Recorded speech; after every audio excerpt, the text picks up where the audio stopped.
You want to know what a billion-dollar defense system sounds like when it dies? It doesn't scream. It just goes quiet. I was sitting in my truck outside Archite Defense Systems at 10:47 a.m. on a Tuesday in March, watching through my laptop as Sentinel, 8 years of my life, locked itself down in front of a room full of Pentagon generals.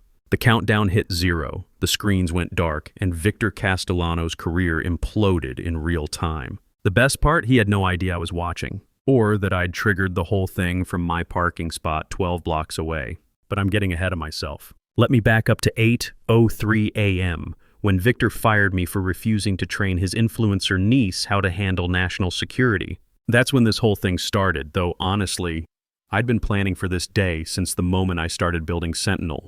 My name's Jake Sullivan, 45 years old, divorced dad, 15 years in Army intelligence before I got into cybersecurity. I'd been senior systems architect at Archite Defense Systems for 8 years, and Sentinel wasn't just my job, it was my life's work. The most advanced cybersecurity platform the government had ever seen, protecting everything from power grids to hospital networks to military bases from every hacker from Beijing to Moscow. That Tuesday morning, I walked into Victor's office thinking we were going to discuss the Pentagon contract renewal.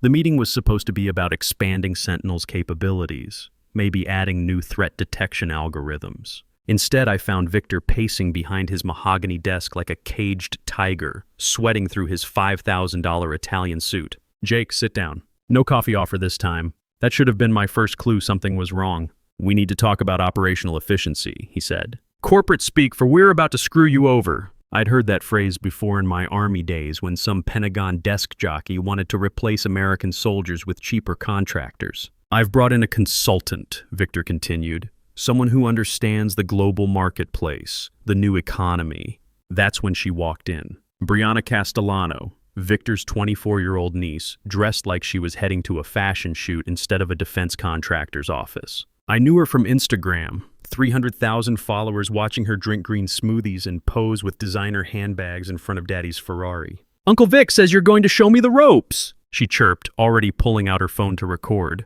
This is so exciting. I'm thinking we could do a whole series. Behind the scenes at a defense company. My followers would totally love authentic content like this. I looked at Victor. You want me to train her on Sentinel? Brianna has fresh perspectives, Jake. She graduated summa cum laude in digital communications from USC. The board thinks new blood is exactly what we need to modernize our approach. New blood, right. What they needed was someone who understood that Sentinel wasn't some social media app you could figure out over the weekend. This was 15 layers of military-grade encryption protecting the backbone of American infrastructure. But Victor had dollar signs dancing in his eyes and a board breathing down his neck about cost reduction. I'm swamped with the Pentagon security review, I said. Maybe someone from the training department could help her get oriented. Victor's face went hard. This isn't a request, Jake. It's a direct order. I'd been in the Army long enough to recognize when someone was giving you an order they knew was wrong. The kind of order that gets good soldiers killed because some officer cared more about politics than protecting his people. I can't do that, Victor. The words hung in the air like smoke from a misfired round. Can't or won't. His voice dropped to that dangerous quiet that officers use right before they destroy your career. Won't, I said. Sentinel protects critical infrastructure. Power plants, hospitals, military communications. It's not a training exercise for social media consultants. Victor's hand moved to his desk phone intercom. Send security up here, now. Jake Sullivan, he said, his voice cold as a Michigan winter. Your refusal to follow direct orders and adapt to our evolving business model shows you're no longer aligned with company objectives. You're terminated, effective immediately. Security escort, 15 minutes to pack my personal belongings. The whole routine.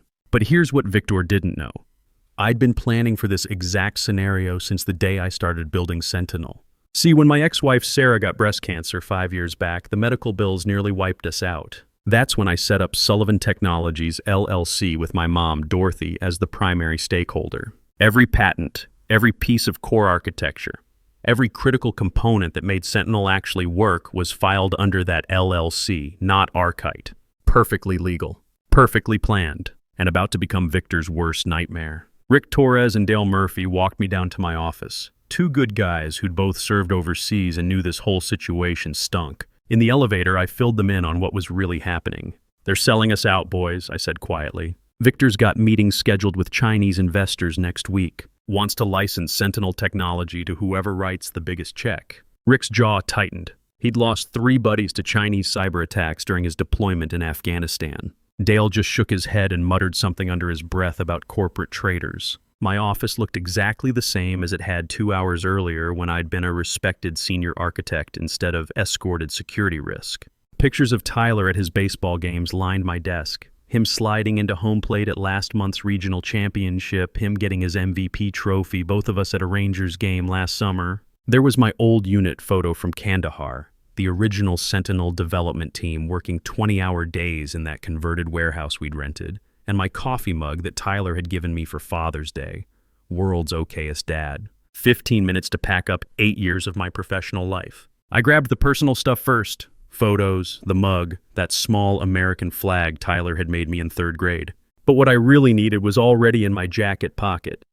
A USB drive that looked like any other storage device but contained something Victor had never bothered to investigate. That drive held the original patent filings, the licensing agreements, and most importantly, the administrative keys to Sentinel's deepest security protocols. Level 17, I called it. My insurance policy. "Don't take any company property," Brianna announced from my doorway, still recording with her phone like this was all some reality show episode. "Uncle Vic said you people always try to steal stuff when you get fired." You people.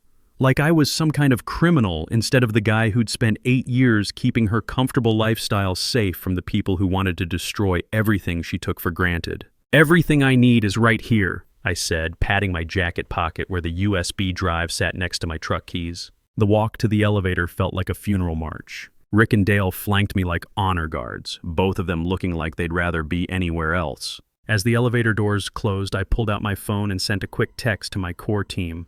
"Storm incoming. Batten down the hatches. Watch the 10 a.m. demo real careful." Kelly Rodriguez, my lead developer and probably the smartest programmer I'd ever worked with, texted back immediately. "What did you do, Jake?" "Nothing yet, but they're about to find out what happens when you mess with American defense infrastructure." My F-150 had never felt more like a mobile command center. I fired up my laptop right there in the Archite parking garage and logged into Sentinel's administrative interface. Not through the company network, but through the back channels I'd built into the system from day one. The screen came to life with a simple message. "Welcome, System Architect. All systems operational. Security level 17, armed and ready." Level 17. While Victor and his board had been celebrating each new government contract I'd delivered, I'd been quietly building something they didn't even know existed. A dead man switch wired directly into Sentinel's heart. The logic was elegant in its simplicity. If the primary system architect's employment status changed to terminated without proper security clearance transfer protocols, Sentinel would automatically lock down everything. No access, no demonstrations, no billion-dollar contracts until the ownership dispute got resolved through proper legal channels. I checked my watch. 8:47 a.m. Victor's big Pentagon demonstration was scheduled for 10 a.m. sharp. He'd have a conference room full of generals and defense contractors watching him show off technology he thought belonged to him. Time to teach him the difference between licensing something and owning it. I activated the protocol with a single keystroke. Sentinel began its countdown. 1 hour, 13 minutes, 0 seconds, and ticking down steadily. 73 minutes until Victor's world came apart at the seams. My phone buzzed. Tyler, texting from his morning break between classes. "Dad, saw some weird stuff online about your company trending." "Everything cool?" I smiled as I typed back, "Everything's better than cool, son. Your old man just reminded some people why they shouldn't mess with guys who actually know how to build things." "Haha, awesome. Can't wait to hear the story." Gotta get to chemistry class. That kid. 15 years old, straight A student, starting pitcher on his high school team, and smart enough to probably run circles around half the executives at Archite. I was doing this as much for his future as anything else. I drove downtown to Warren Pierce's law office. Warren had handled the Sullivan Technologies LLC paperwork years ago, and he'd been waiting for this phone call ever since. "Jake," he said as his secretary showed me into his corner office, "I heard about your employment status change. Ready to discuss your options?" Through his floor-to-ceiling windows, I could see the Archite building 15 blocks away. Up on the 35th floor, Victor was probably making final preparations for his demo, completely unaware that in exactly 1 hour and 12 minutes, his billion-dollar defense contract was going to explode like an IED in downtown Baghdad. Let's talk about what happens when that countdown hits zero, I said. At exactly 10 a.m., the Archite conference room had been transformed into what looked like a military command center. 3 massive screens displayed Sentinel's interface in high-definition glory, while the company's remaining engineers stood ready at support stations. The Pentagon evaluation team sat around the polished conference table, 4 generals, 6 defense contractors, and enough combined authority to control more firepower than most small countries. Victor stood at the head of the table, confident as a poker player holding 4 aces. Brianna sat beside him with her tablet, live streaming the whole thing to her followers with captions like, "Taking Daddy's company to the next level." #DefenseTech, #GirlBoss. Ladies and gentlemen, Victor began, his practice presentation voice echoing off the conference room walls. What you're about to see isn't just cybersecurity software. It's the future of American defense infrastructure, streamlined for the global marketplace. He nodded to the demonstration engineer, some kid fresh out of MIT who'd been hired to replace Brad Thompson after I'd recommended Brad for a raise 6 months ago. The kid started typing commands, and the screens flickered to life with Sentinel's initialization sequence. Everything looked perfect for exactly 12 seconds. Then the first error message appeared, "System Architect Authentication Required." The MIT kid frowned, typing faster. "Just a minor authentication glitch, sir. Let me reset the connection. Access denied. Employment verification failed." "What's the problem?" Victor's voice carried that edge that officers get when their carefully planned battle strategy starts falling apart in real time. "I'm not sure, sir. The system is requesting architect-level credentials that don't seem to exist in our current database." The screens flashed red. A bigger message appeared, "Security lockdown initiated. Time remaining 0 hours, 47 minutes, 32 seconds. Contact system administrator for resolution." The Pentagon team exchanged those looks that senior military officers perfect over decades of dealing with contractors who overpromise and underdeliver. General Patricia Hayes, who'd been evaluating defense systems since before Victor got out of business school, leaned forward with the expression of someone who just watched a $1 million missile miss its target by 3 miles. "Mr. Castellano," she said in that steel-trap voice that had probably terrified junior officers for the past 20 years, "is there a problem with your system?" "No problem at all, General Hayes. Just a routine security protocol that will have resolved momentarily." Victor turned to Glenn Hoffman, the guy they'd promoted to CTO about 30 seconds after my security escort ended. "Fix this, now." Glenn's fingers flew across his keyboard, sweat beading on his forehead like he was trying to defuse an actual bomb. "Sir, I can't access the core systems. There's something here about security level 17, but I've never seen that protocol before." "Level 17? What the hell is level 17? Nobody in that room knew the answer, which was exactly the point. The countdown kept ticking. 0 hours, 43 minutes, 17 seconds. 004316, 004315. "Get Jake Sullivan on the phone," Victor barked at his assistant. "Sir, he was terminated this morning per your direct orders." "I don't care if he was terminated. Get him on the line anyway." The call went straight to my voicemail. The professional recording I'd set up specifically for this moment. "You've reached Jake Sullivan. I'm currently unavailable, but if this is regarding Sentinel system architecture, please consult your existing licensing agreements and employment contracts. Thanks for calling, and have a great day." General Hayes stood up slowly, gathering her materials with the deliberate movements of someone who just wasted 3 hours of her valuable time. "Mr. Castellano, it appears you have significant internal issues that need resolution. We'll need to postpone this demonstration indefinitely." "Wait, please, General. This is just a minor technical issue that we can resolve in minutes." "Minor?" The general's voice could have frozen fire. "Your core defense system is completely inaccessible during a billion-dollar contract evaluation. Your marketing representative is live streaming our classified discussion to social media. And apparently the only person who can fix this crisis is someone you fired 3 hours ago." She headed for the door, her team following like a well-disciplined unit retreating from a compromised position. "We'll be in touch." "Maybe."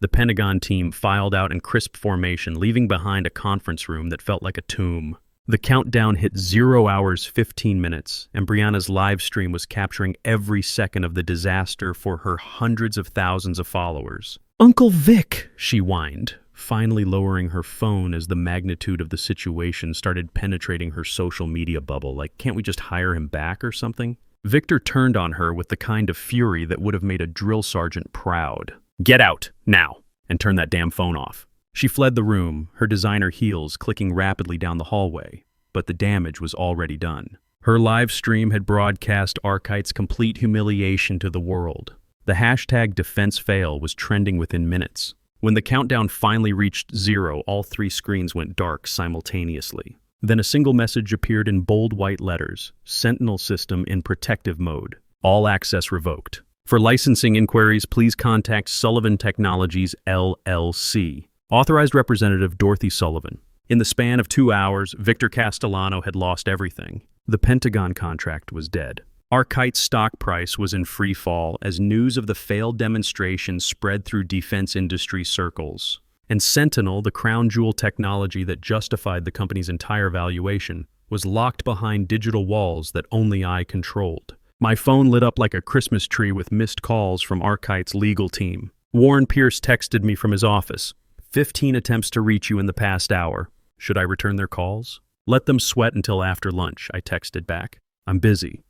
But the real entertainment was just getting started. My laptop showed 37 attempts to hack into Sentinel in the past 2 hours. IP addresses from all over the world: Romania, North Korea, Russia, even a couple from somewhere in Belarus. Victor had apparently gone straight to the dark web, throwing money at hackers like a desperate gambler doubling down on a losing hand. Each attack failed before it could even touch Sentinel's first layer of encryption. They were trying to break down a door that didn't exist. Level 17 wasn't something you could hack. It was a logic gate that made Sentinel forget it existed without proper authorization codes. Around noon, my phone rang. Glenn Hoffman, sounding like a man who'd just watched his career go up in flames. Jake, this is Glenn. Look, I know what happened this morning was unfortunate, but we need your help here.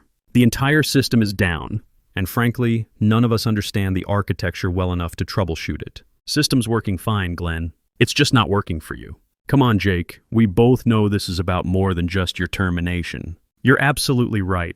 It's about Victor trying to sell American defense technology to Chinese investors. It's about replacing experienced engineers with social media consultants. It's about putting quarterly profits ahead of protecting the infrastructure that keeps American families safe. There was a long silence on the line. When Glenn spoke again, his voice was barely above a whisper. The board is willing to negotiate. Full reinstatement, back pay, promotion to vice president of engineering. We can even discuss equity options. Too late for negotiations, Glenn. I've already got a better offer. That afternoon, I found myself in the executive offices of Durham Strategic Partners, sitting across from Diana Foster in a conference room that overlooked half the city. Diana was the kind of woman who'd been making billion-dollar deals since before the internet existed, and she had the reputation to prove it. Sullivan, she said, studying me over her coffee cup, I've had a very interesting day.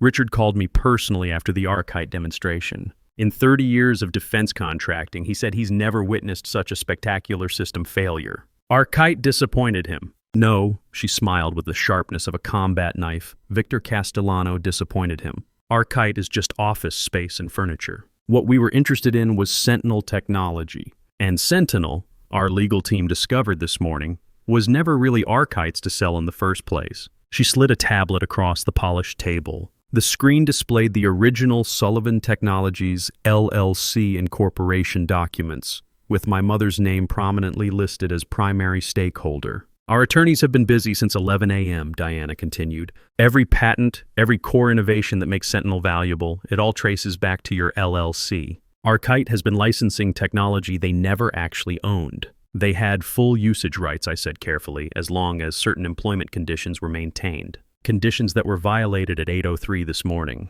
Her smile could have cut glass. So tell me, Jake, what exactly do you want? This was the moment I'd been preparing for since I'd walked out of that Arkite building with security guards at my elbows. I want to build the company Arkite should have been. American-owned, veteran-operated, focused on protecting our country's infrastructure instead of selling it to whoever writes the biggest check. You want control, I want purpose. Sentinel can be more than just profitable. It can be the shield that stands between American families and the people who want to hurt them. But only if it's developed correctly, ethically, with people who understand what's really at stake. Diana leaned forward, her business instincts fully engaged. Durham Strategic was prepared to invest $2 billion in acquiring Sentinel from Archite. That offer is obviously dead, but the technology still exists, and we still want access to it. She slid another document across the table. The signing bonus number at the bottom made me pause and read it twice. That's just the signing bonus, Diana said casually.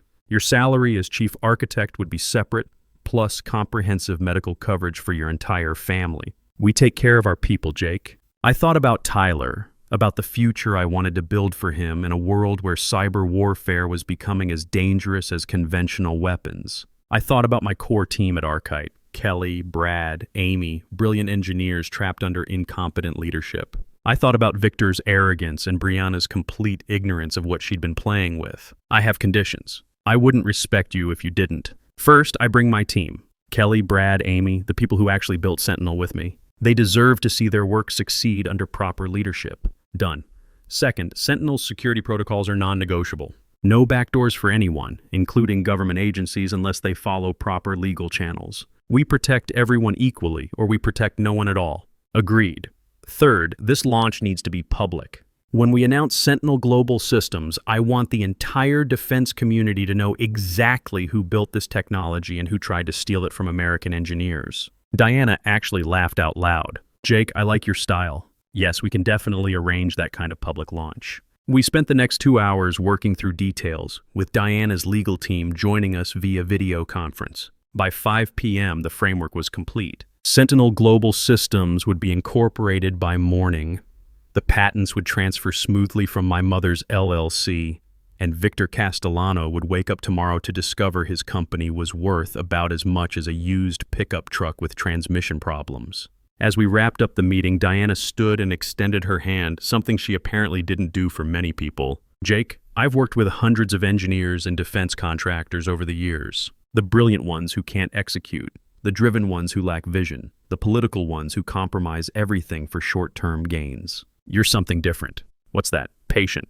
You waited 5 years for this exact moment, building your safeguards, preparing for every possible contingency. That kind of long-term strategic thinking is exactly what American defense infrastructure needs. Walking out of Durham's offices into the late afternoon sun, I felt lighter than I had in years. This morning I'd been fired in disgrace, escorted out by security like some kind of corporate criminal. This afternoon, I was about to become chief architect of a defense company with unlimited resources and a mission I could actually believe in. My phone buzzed with a text from Tyler. Dad, some kids at school saw that crazy video about your company on TikTok. Are we going to be okay financially? I smiled as I typed back, we're going to be better than okay, son. Your old man just reminded some people why they shouldn't mess with American engineers who know how to build things right the first time. That's so awesome! Mom called and said she saw you on the news. She seemed actually proud, which is weird for her.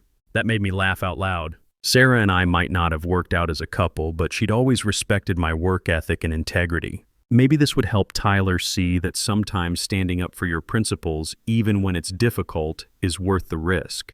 The news broke at 6:45 p.m., spreading through defense industry circles like wildfire. Archite Defense loses core technology in employment dispute. Pentagon contract terminated after system failure. Former military engineer controls billion-dollar defense platform. I was at home, grilling burgers for Tyler and me, our usual Tuesday night ritual, when Victor's desperate phone call came through. Jake, this is Victor. We need to talk. Now, nothing to discuss, Victor. You made your choice this morning when you decided to fire the guy who built everything you needed to stay in business. The board is willing to discuss terms, reinstatement, equity stake, complete autonomy over technical decisions. Whatever you want. I flipped a burger and listened to the fat sizzle on the grill. I already have what I want, Victor. You've destroyed everything I built over the past decade. No, Victor. You destroyed it yourself the moment you chose cost-cutting over competence, social media consultants over experienced engineers, and foreign investors over American security interests. I just refuse to go down with your sinking ship. This isn't over, Sullivan. Yeah, it is. Sentinel Global Systems launches tomorrow morning. Maybe Brianna can live stream you trying to explain to your board how you lost $1 billion defense contract because you fired the only guy who actually understood the technology. I hung up and immediately blocked the number. There would be more desperate calls from board members, investors, maybe even some government officials, but I was done negotiating with people who treated national security like a commodity to be traded for profit. Tyler came out to the deck, still wearing his baseball uniform from after-school practice. "Dad, you seem different tonight. Happier, but also kind of, more relaxed?" I looked at my son, 15 years old, growing up in a world where cyber attacks could shut down power grids and foreign governments spent billions trying to steal American technology secrets. A world where his father's work might be all that stood between his future and digital chaos. "I am different, Tyler. This morning I was working for someone who didn't value what I brought to the table, who was willing to compromise everything I'd built for short-term financial gains. Tonight, I work for myself, building something that actually matters for your generation. Is that good for us?" "Yeah, son, that's very good for our family." My phone rang. Mom, calling from her apartment across town. "Jake, honey, I just got off the phone with the strangest man. Victor something, offering me $10 million for some paperwork I signed years ago. What in the world is going on?" I laughed, really laughed, for the first time since this whole thing started. "What did you tell him, Mom?" "I told him I don't do business with people who fire my son, especially not people who sound that desperate and panicked." Also, his voice was way too high-pitched for a man his age. Very suspicious. "I love you, Mom." "I love you too, sweetheart. Now explain to me exactly how you managed to outsmart all those fancy business people." As I filled her in on the day's events, the firing, the countdown, the failed demonstration, the new company, I felt the last of my tension dissolve. Tomorrow would bring press conferences and contract negotiations, but tonight was just about family and the quiet satisfaction of a plan executed perfectly. The next morning, I stood in the conference room of Sentinel Global Systems' temporary headquarters, looking out at a crowd of defense reporters, industry analysts, and government officials. Kelly, Brad, and Amy were setting up our demonstration equipment, their excitement obvious after years of working under Arkite's mismanagement. At exactly 10:47 a.m., the same time Victor's demo had collapsed 24 hours earlier, I signed the final incorporation documents that made Sentinel Global Systems official. "Ladies and gentlemen," Diana Foster announced to the assembled crowd, "Sentinel Global Systems represents a new standard in American defense technology. Built by veterans, owned by Americans, dedicated to protecting the critical infrastructure that keeps our country safe and secure." The questions came fast and direct, exactly what I'd expected from experienced defense reporters. "Mr. Sullivan, how do you respond to accusations from Arkite that you sabotaged their system?" "I spent 8 years building Sentinel to protect American infrastructure from foreign cyber attacks. The only sabotage was Victor Castellano's decision to treat national security technology like a commodity to be sold to whoever offered the most money." "But weren't you an Arkite employee when you filed these patents?" "I was an American citizen protecting intellectual property through completely legal means. Arkite had full licensing access to Sentinel as long as our partnership served American defense interests. They chose to violate that partnership by attempting to transfer control to unqualified personnel." "What about your former colleagues still at Arkite?" I gestured toward Kelly, Brad, and Amy. "The engineers who actually built Sentinel are right here with me. As for those who remain at Arkite, they're welcome to apply for Sentinel licensing like any other defense contractor. We believe in fair and transparent access to American innovation." As the press conference wrapped up, Tyler texted me from school, "Dad, you're trending on Twitter. My history teacher showed the class a news article about you. I'm famous by association." I smiled and typed back, "Just remember, son, sometimes standing up for what's right means taking risks. But if you plan carefully and keep your principles, it usually works out." "Got it. Can we get pizza tonight to celebrate?" "Absolutely. You pick the place." Looking out at the city skyline, I could see the Arkite building in the distance. By now, Victor was probably in yet another emergency board meeting, trying to explain to increasingly angry investors how he'd managed to lose everything in less than 24 hours. The truth is, this was never really about revenge, even though it felt pretty satisfying to watch Victor's arrogance come back to bite him. It was about understanding that in America, innovation belongs to the people who create it. Loyalty has to be earned through respect, and some things like national security are more important than quarterly profit margins. Victor thought he could replace experience with cheap labor, dedication with nepotism, and American engineering with foreign competitors willing to work for less money. He learned the hard way that when you try to screw over someone who spent 15 years protecting this country's infrastructure, you better make sure they don't hold all the keys to everything you need to survive. They fired me at 8:03 a.m. for refusing to compromise American security. By 10:47 a.m. the next day, I owned the very technology their entire company was built on. And that, as Tyler would say, was pretty awesome. Because in America, sometimes the best revenge isn't getting even. It's building something better and showing everyone what real leadership looks like. I was finally working for someone who understood what I was actually worth.